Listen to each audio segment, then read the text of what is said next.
bias in our everyday life. And let's start. I mean, I am a fan of Friends, and I watch it in loop. My wife is on the edge of divorce because I continue to watch it again and again. And there is a good example of framing within Friends. Let's watch it together. I was wondering, you're not dressed yet? We're supposed to start having fun in 15 minutes. Well, and clearly not a minute sooner. Rachel, you are packed though, right? I mean, please tell me that you're packed. Of course I'm packed. Monica, relax. Just wanted to ask Phoebe for her opinion on what I should wear tonight. Oh my God, I cannot get a minute of peace. Oh my God! Monica's just gonna kill you. Yeah, I know. Well, what you're wearing is fine for that. Would you like to... Okay, so let me contextualize. Maybe you don't know Friends, but even if you don't know, I mean, Monica, this girl here, is moving in with Chandler, and Rachel is moving out, so she needs to pack. And what's the problem? I mean, she didn't pack. You're not packed! You're not packed even a little bit! Surprise! What? Don't get But here is the genius, framing. mad, because look, this is what happened. So I started packing, and then I realized, what am I doing? I am lousy at packing, right? But you love packing. So as a gift to you, on our last night, ta-da! Stop it here. You can watch the video. What's the point of framing? So Monica, she is typically an obsessed character with cleaning up and making everything tidy, and so is happy with the incredible gift that Rachel just gave her. And I mean, Rachel was able to frame the informational context in a way to present something which is evidently bad, the fact that she did not pack at all, although she was supposed to move that day, like presenting the ideal gift for Monica. Framing is exactly this sort of bias. When we frame exactly the language we use, the informational context we face, in a way to alter our perception of a fact. And this is a very good example. Help, okay, Phoebe, you can help. But let's go on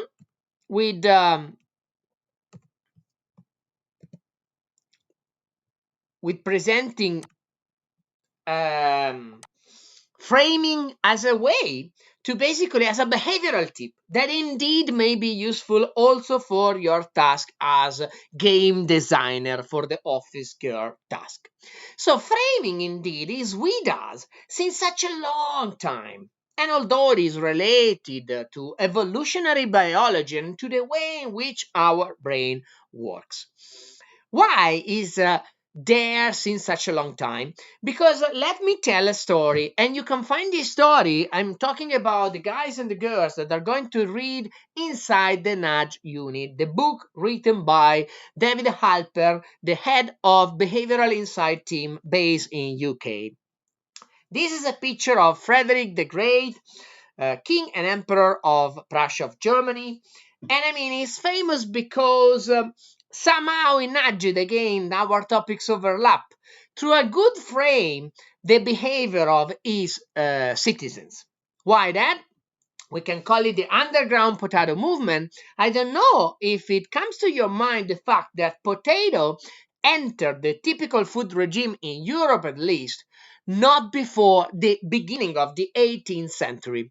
And why that? Because typically farmers that are very lazy to change their attitude, very hostile, they did not see any advantage from moving from wheat to something like potato that comes that looks like obscure. They actually grow behind the ground. I mean, it's something that it was not really considered as good.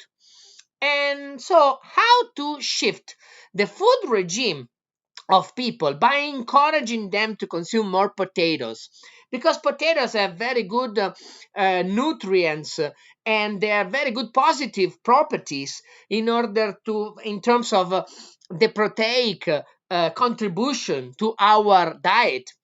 And actually, I mean, that was important, for example, for Frederick the Great to make his army more and more healthy and productive and strong.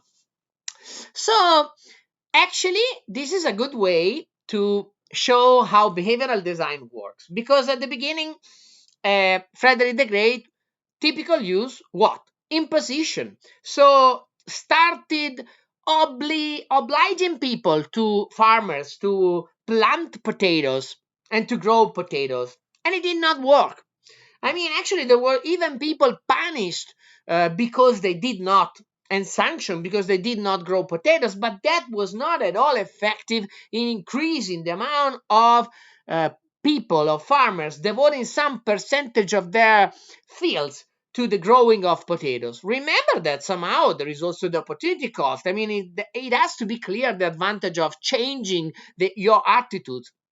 Farmers were very poor at the time, and therefore you need to find an easy way to find an advantage in terms of yield, for example, if you want to completely shift your production from wheat to potato. So how did it work? With a sort of nudge based on frame, what did Frederick the Great do? It basically asked the farmers of his royal lands to grow potatoes, and it had to be shown as something secret. It ordered his royal guard to protect the grounds. Why that? Because if you see the royal guard protecting some sort of field, you start asking yourself, what the hell the king is growing in that land? And then secretly again, Frederick the Great asked his royal guard to be permissive.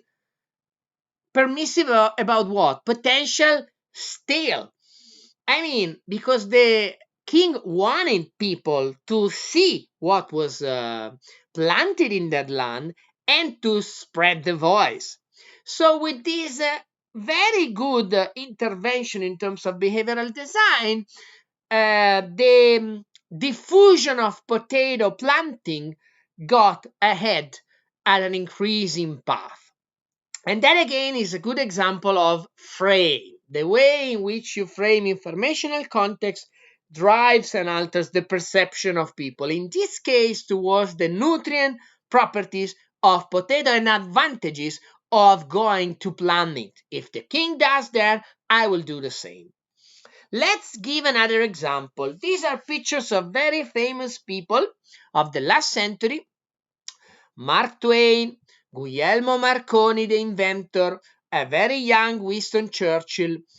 I'm not sure if this is another poet. It looks like Walt Whitman, but I'm not sure he is. Abraham Lincoln, la Duchessa d'Aosta, a very famous Italian member of the royal family, Sigmund Freud, and the Marie Curie and her husband picture. What do we get from these pictures? I mean, I'm giving you a couple of seconds. What do you find as common properties of these pictures? Well, if you are with me, you will say, che allegria. I mean, nobody is smiling. Although we typically smile when we have a picture, when we take a picture. And we may ask ourselves, why do we laugh in the pictures? I mean, there is an interesting line of research in anthropology to find the reason why. I mean, there is a combination of factors. Some people claim that the real issue was the hygiene, the dental hygiene. So the fact that the quality of teeth was worse. There was not care about that, and therefore people didn't want to smile because they didn't want to show their teeth. But more and more medicine is agreeing on the fact that this is not really a contributive factor, and indeed these are all rich and well set guys and girls that did not have any problem with the dental hygiene. So there is actually a paper, and I will share it with you, that did a very nice study showing what? the average lip curvature, so how much people in time, starting from the beginning of the 20th century going on till the very beginning of this century, divided between female and male, average lip curvature show a positive trends that shows that people more and more in time started smiling in the picture. And I mean, this was done by using a huge data set of almost 38,000 high school students in US taking pictures from the annuaries. I mean, you will have a picture for the book allievi of Scuola Mattei. So you follow in time annuaries of students and you see that people more and more laugh. And what was the explanation of this change in attitude? Well, actually, even the photograph makers at the beginning, I mean, this is not the explanation, didn't say cheese that makes us, that frame us towards the attitude of smiling, but use the expression say prunes. I mean, actually, even the photograph makers used an expression that frame people towards an attitude, a serious attitude.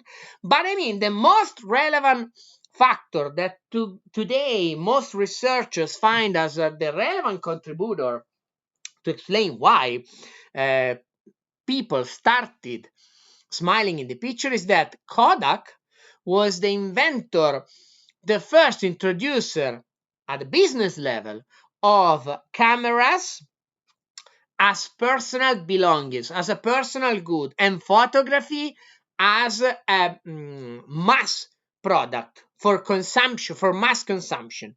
And Kodak needed to frame, in terms of marketing, the attitude of consumers toward photography to show and create happy memories, happy sensations, a good perceptions toward what you photograph.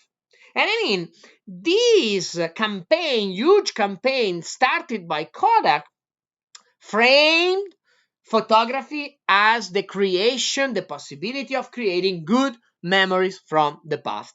And indeed, if we show, I mean, if you go to the White House, you will see a gallery of pictures, of paintings showing the presidents of the United States going from the beginning of the 19th century up to the 20th century, and you will observe the same path. Starting serious, getting to smile. Well, I mean, framing indeed is related to evolutionary biology, as I was mentioning before, which means that framing indeed is a characteristic not only of human beings. Scientists have shown and have found that even other creatures, other animals like primates and chimpanzee, show an attitude towards positive framing, positive persuasion. How that? Because monkeys were subjects of an experiment in which some monkeys were asked to trade a token with the experimenter in two different conditions. Some monkeys were asked to trade the token with the experimenter by being offered food, a certain amount of food, and then that amount of food was going to be increased in time. So that is a positive framework. I'm making you an offer of food and I'm increasing that in time. Game framework. Other monkeys have been offered an initial greater quantity of food, and then that quantity of food was going to be decreased. So this is a losing framework. And the quantity of food overall is the same for the two groups, but not surprisingly, chimpanzees in the gaining framework that are offered a certain quantity and that quantity is increasing time, exchange the token with the experimenter more and more. Actually, framing is there in so many examples, and it's so important today when we deal with drugs or we talk about the efficacy of vaccines. I mean, think about it, and this is the typical questions that arises from the paper originally published by Kahneman and Tversky in the 70s of the last century. We shared the paper on your folder, in which basically people were ask questions framed in different ways. For example, think about this possibility. Will you opt for surgery? And of course, it's very different to frame the situation by saying there is a 10% chance you are gonna die because of this treatment, while the same information but in a different frame states there is a 90% chance of survival. If you think about marketing strategies of goods, when you read 90% fat free, it basically means that there is a 10% content of fat within the food. But I mean, look at how different is our perception of an issue if we are in the frame of survival or if we are in the frame of dying because of a treatment. So there are many ways of using the frame bias, of using the frame mechanism in order to induce behaviors of people. One is the goal gradient hypothesis. What is the goal gradient hypothesis? I mean, the typical example is that of looking at a long run, typically the marathon. This is, I think, is the 1,500 meters it is. So if you look at one of these races, you will observe people starting running a lot, although at a constant pace. Then they increase the path. Then they become tired and they slow down. But at the very last lap, there is a huge sprint like the 100 meters in which even if you are exhausted, everybody goes for the medal. And this is actually the goal gradient. I mean, if you look at the speed of the racers and the number of laps, you will observe that there is a decreasing speed as long as you get exhausted, and this is typically what happens in the marathons or in the long runs. And then in the final lap, everybody goes up and up because you are close to the goal. So you are basically, you see clearly the goal and you go for that. I mean, how can we use the goal gradient mechanism in marketing, or I mean, in inducing different behaviors of consumers? Think about LinkedIn. LinkedIn is a great example of the use of the gradient hypothesis, because when you fill in your profile, and remember that LinkedIn makes money out of your profile because data collected there help LinkedIn to match demand and supply of jobs, and that increase the revenues of the company. So they need clearly and necessarily information from yourself. So they need you to fill in the profile with the more details. And if you pay attention to that, you can see that profile strength intermediate. So there is a gradual visualization of the completion of your profile that actually encourages you to go on and fill it in, to go up to the end. I mean, it's like the download bar. When you see 98%, you really want that 2%, that extra 2% to be filled in as soon as possible. So this is a good example of how the gradient hypothesis, the goal gradient hypothesis, may be used. But the most quoted examples in literatures is that of the cards that sometimes coffee vendors use in order to encourage their consumers to consume more and more coffee. So I give you this card, this ticket, and I mean, if you come to my place and order a coffee 10 times, the 11th one will be free. But what is the goal gradient effect here? Typically, experiments have been run to show if you give consumers the same card, but in one card there is a couple of spots already filled in like a gift. I mean, these people in the frame A are going to consume much more than people in group B, because they see clearly what is missing to fill the gap. And I mean, today even Starbucks is using the goal gradient hypothesis in a digital way through your smartphone.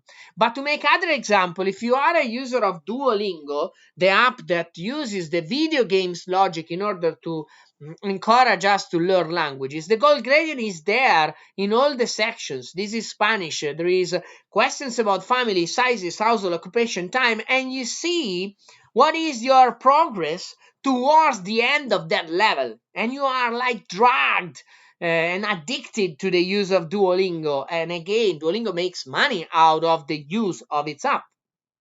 So this is the typical instruments that video game designers use in order to encourage and motivate players to use the game more and more.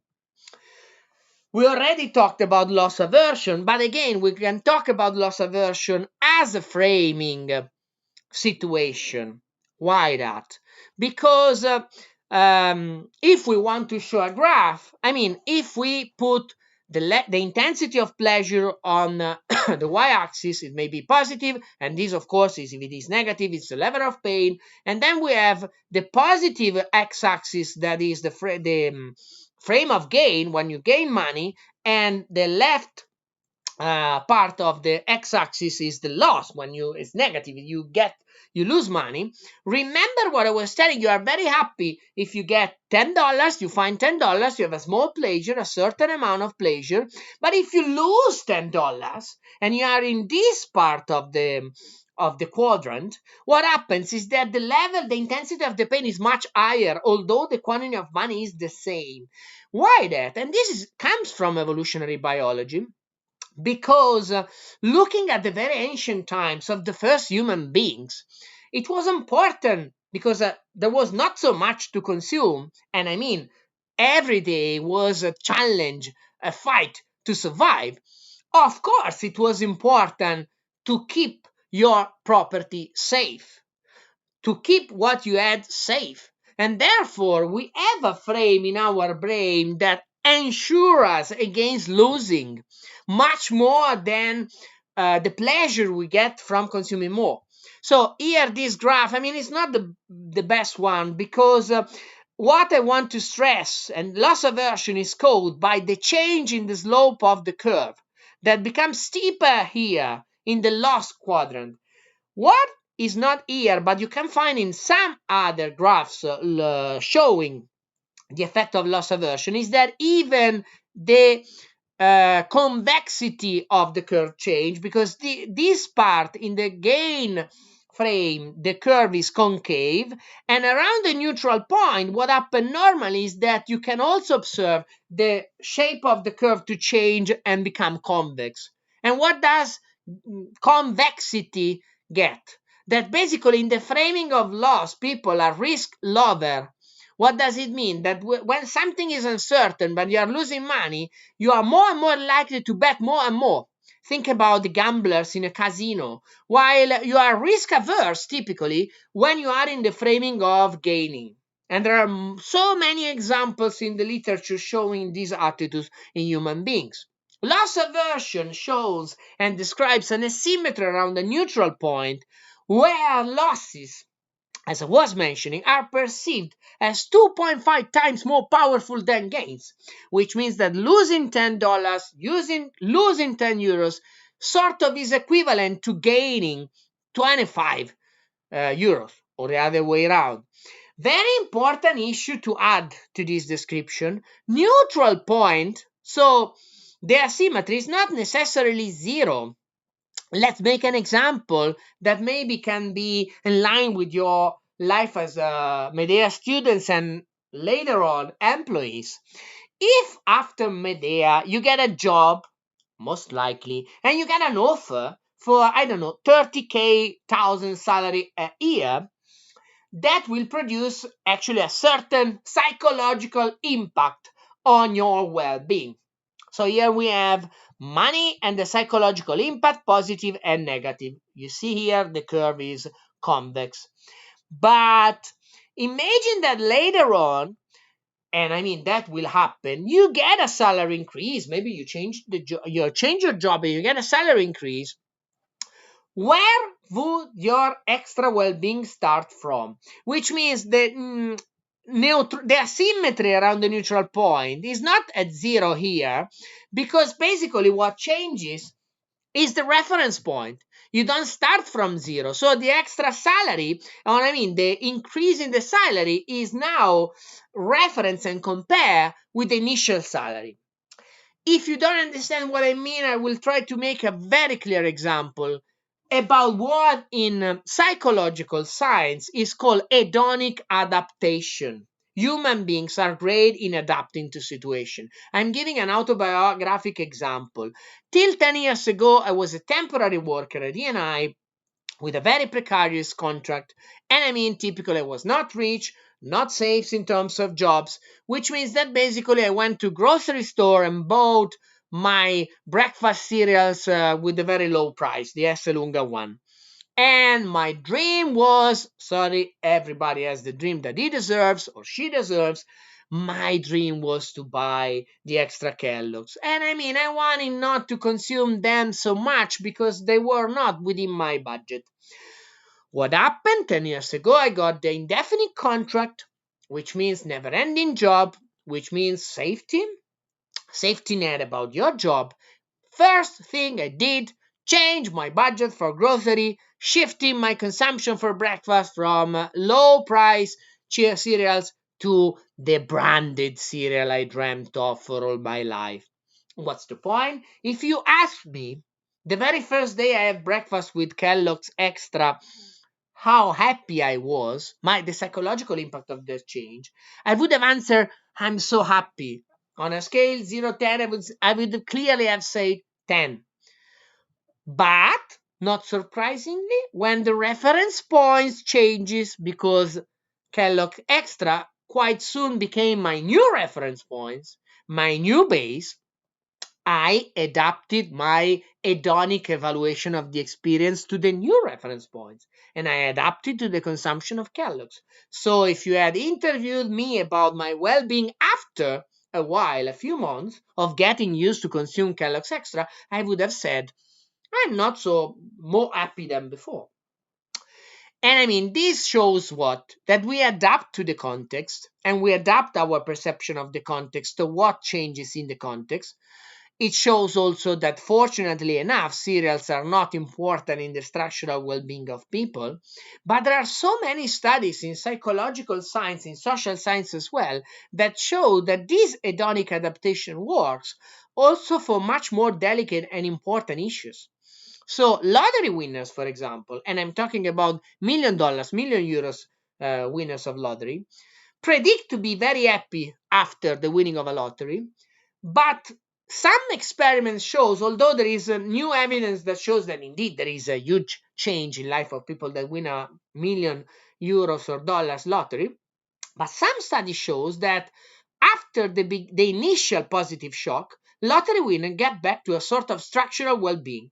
Why that? Because we adapt, and also expectation adapt to a new reality and new context. And maybe you are not meeting up with friends more, you trust less in people, and you actually have you are stressed about the amount of money. There may be many explanations why you are isolated from the context. I mean, there may be very different reason why even such an event is not dramatically impacting our well-being.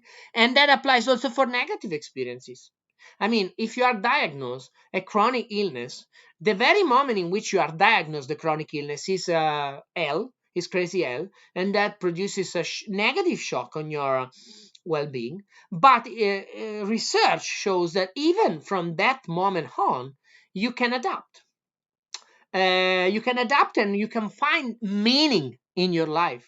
And I mean, if you think about it, I will share a TED talk by a great psychologist from Harvard, Dan Gilbert, talking exactly about that. If you think about it, I mean, this is a sort of psychological immune system of our brain, because the ability to adapt is a great comparative advantage of human beings in our planet, because we can adapt. Otherwise, the alternative would be to suicide, to basically give up and die. But I mean, human beings are great in adapting to everything that happens. And I mean, this is a great comparative advantage. And think about the COVID time we are living. Human beings adapt even to a context that just 1 year ago, in our projection, was considered crazy hell. I mean, crazy hell, but then we adapt even to social norms of dressing a mask. That was something unexpected and unpredictable just 1 year ago. So, hedonic adaptation is important. And one of the implications of loss aversion, and now I'm going also to say something about the content of the environmental economics course you are making with Professor Di Giulio, is the endowment effect. What is the endowment effect? Well, through the endowment effect, as the term says, we look at the value, the extra value we associate to something that we own.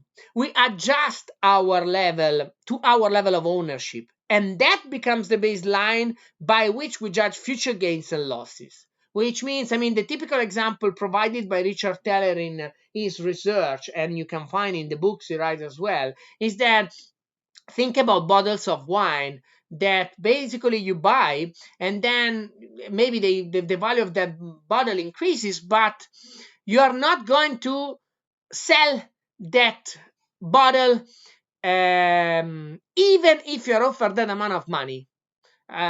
Just because you own that bottle, it becomes your bottle, and you attach an extra value to that. The endowment effect says that once ownership is established, people favor the object that they own, even though ownership is randomly selected. And there are many experiments with mugs, with chocolate bars, showing that people endowed with the property of something give to that something an extra value. Why is that important in terms of economic implication? Because if we think about environmental economics course, and specifically to one of its pillars, we are producing a strong attack to the cost theorem that shows how bargaining market transaction, even of rights to pollute, are the best way sometimes to allocate resources between two parties if you allow them to freely transact between them with a few assumptions. One is that there are no transaction costs, and Ronald Coase says that this is an heroic assumption. Indeed, there are transaction costs. And the other is that that bargain is independent from ownerships of the goods whose rights you are negotiating.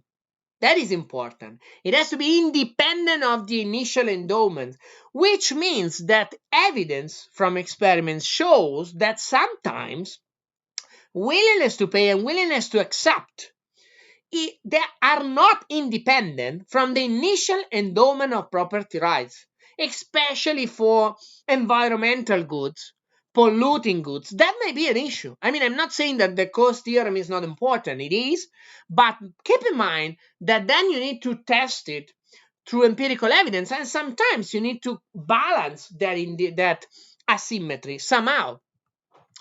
So a good experiment, a nice experiment showing how strong it is, the endowment effect, and how very well designed may be an experiment try to disentangle that effect, comes from US, where NCAA is a very important league. And US students and people are fond of following basket from NCAA. University teams are very popular, and when the playoffs come, students camp outside the place where tickets are sold when the tickets are going to be sold. So the experiment has been run with this population of people camping in order to buy tickets, and the setting was like this.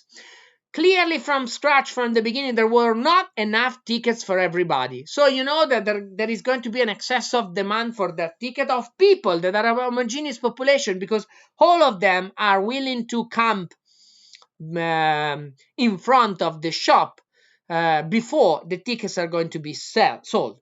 And then once you know that, there is going to be a lottery in order to assign tickets.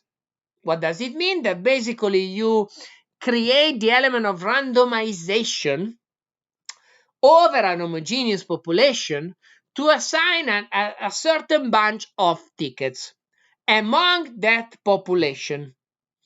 So you have the perfect setting up of an experiment, a homogeneous population, super fan of NCAA matches, and a lottery that creates randomization because the tickets are going to be randomly assigned to the winner.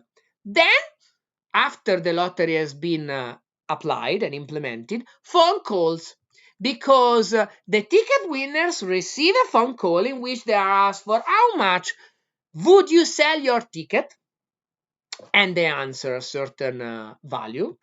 And the people that have not won the lottery, people with no tickets, but they were just a few days before willing to camp in front of the shop that was going to sell the ticket. You ask the same question: how much would you pay to have a ticket? And I mean, the results are astonishing and show the role play by endowment effect, because ticket owners and buyers give a significantly, incredibly significant different evaluation to the same object, just because of the difference in the ownership rights of that object. So, endowment effect in marketing is used sometimes in product warranty schemes. Think about IKEA. IKEA is very cheap furniture and very long lasting warranty scheme, 48 months, 72 months, which is a sort of a specific case in that industry. And I mean, quality of furniture of IKEA is not so high, but what IKEA uses, once you own something bought at IKEA and assembled by you, so the attachment to a furniture IKEA comes strictly from the fact that you assemble it, you are not giving it up. I mean, it's less likely that you're going to give it up. The importance of the context is so important. The typical example coming again from Richard Teller is this one with respect to the beer. The same beer gives in different frames different behavior of consumers. How much would you pay for a beer on the beach if it's going to be bought from a beach hut, or if the beer is going to be bought from a 5-star hotel? I mean, the difference in price is significant and is just influenced by the context. Let's go into the role played by the context through the effect of mental anchors, and for that we will make a short game. The game is like that. I'm showing you the picture of Leonardo da Vinci, and I'm asking you, do you think Leonardo da Vinci was older or younger than 150 years old when he died? Please take your time without looking at, of course, the the answer to the question. So he was older or younger than 150 years when he died? Well, I'm pretty sure that 100% of people answer definitely younger. Now I'm asking, how old was Leonardo da Vinci when he died? And write it in a paper.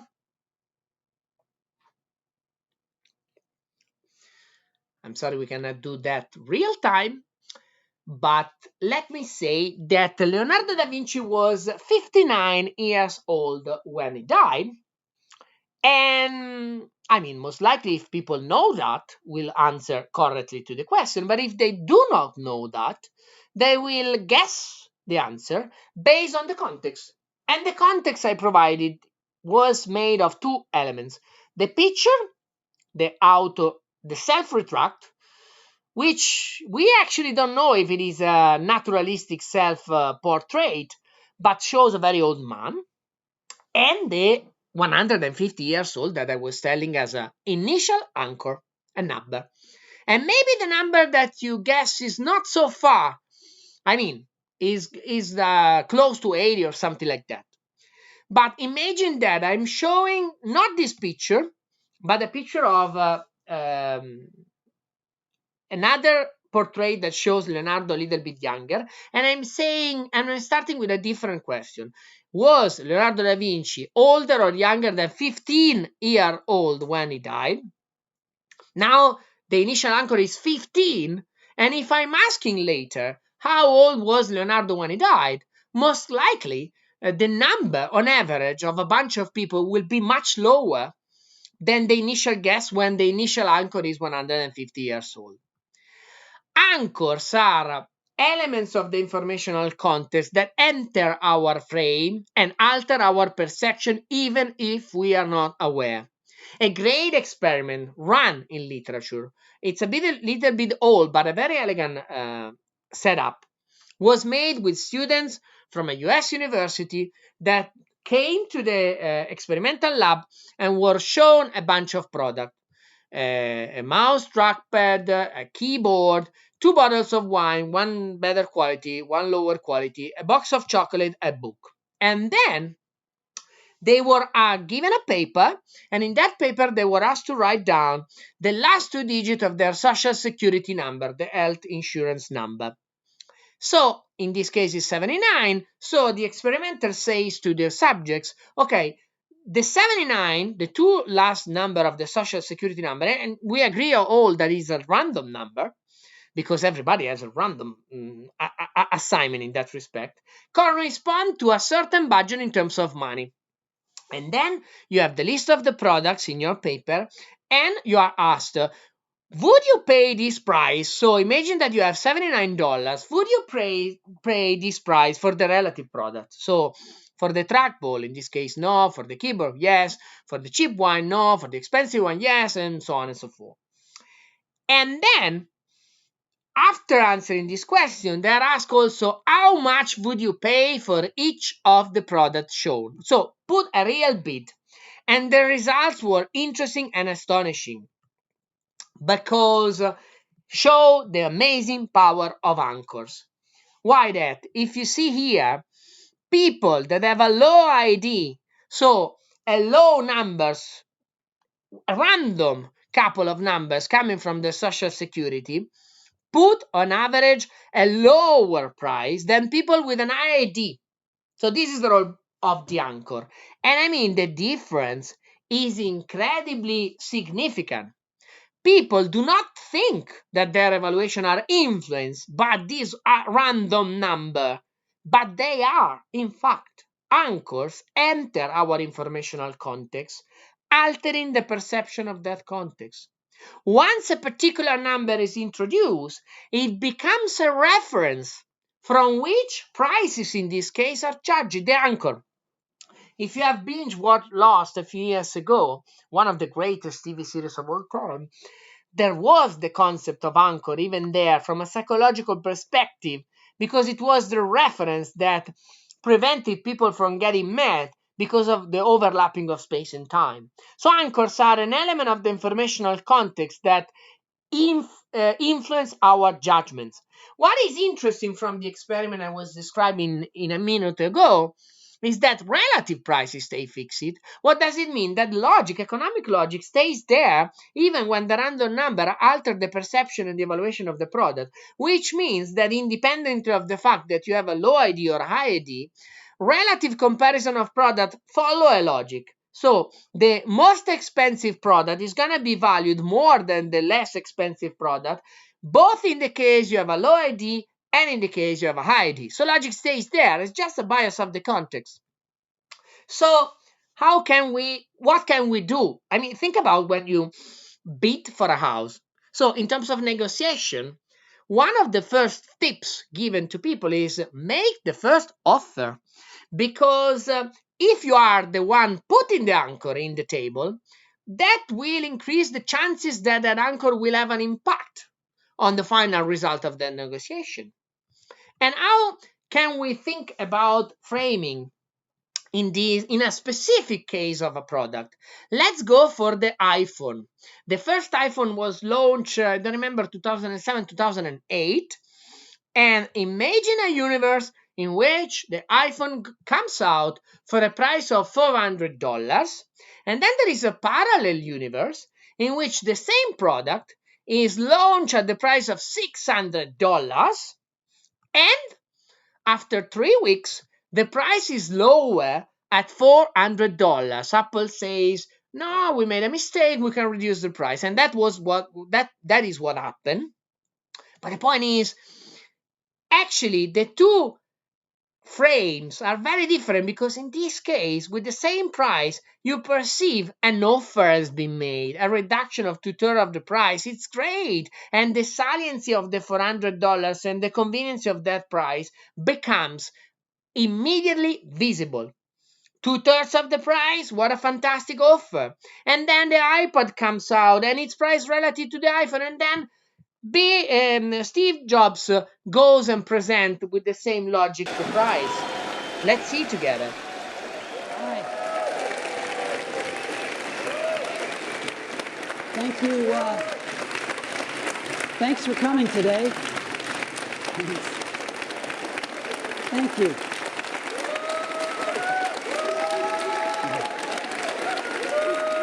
Thank you.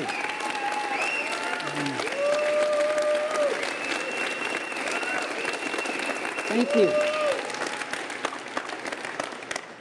Good morning, and thank you all for coming today. We want to kick off 2010 by introducing a truly magical and revolutionary product today. Tremendous breadth. What should we price it at? Well, if you listen to the pundits, we're going to price it at under $1,000, which is code for $999. When we set out to develop the iPad, we not only had very ambitious technical goals and user interface goals, but we had a very aggressive price goal, because we want to put this in the hands of lots of people. And just like we were able to meet or exceed our technical goals, we have met our cost goals. And I am thrilled to announce to you that the iPad pricing starts not at $999, but at just $499. $499. Well, I mean, Steve Jobs was a master of presentation, but this is exactly the role played by framing.